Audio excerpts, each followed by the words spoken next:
अस्सलामु अलैकुम वरहमतुल्लाहि वबरकातुहू।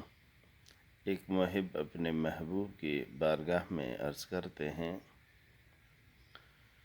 दिलड़ी डिनम जातो खे या वापस वरण जी नाहे, सिर जो कयो मुसौदो हाजत कुछण जी नाहे। सिर जो कयो मुसौदो हाजत कुछण जी नाहे। सावे दुनिया में सुहणा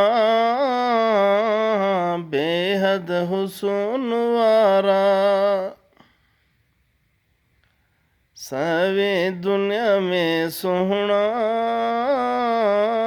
बेहद हुस्न वारा। याकूब जे यूसुफ लई हैरान जुलेखा हिकड़ी हुई। याकूब जे प्यारे यूसुफ लई हैरान जुलेखा हिकड़ी हुई। यूसुफ जो निज़ारो हिक पासे, मुझे आका जो मुरकण हिक पासे।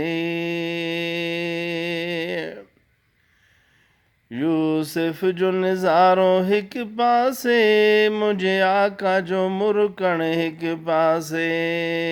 सवे दुनिया में सोहणा बेहद हुस्न वारा, तो मजाल कंहिंखे सफ़ में बीहण जी नाहे। तो मजाल कंहिंखे सफ़ में बीहण जी नाहे। सिर जो कयो मुसौदो हाजत कुछण जी नाहे। अल्लाह सिर जो कयो मुसौदो हाजत कुछण जी नाहे। ससुई पुनू पोइ विछड़िया, पर उवेस मुहम्मद ॾिठो ई न हो। ससुई पुनू पोइ विछड़िया, पर उवेस मुहम्मद ॾिठो ई न हो। ससुई जा सॾड़ा हिक पासे, होॾे उवेस जो तड़पण हिक पासे। अल्लाह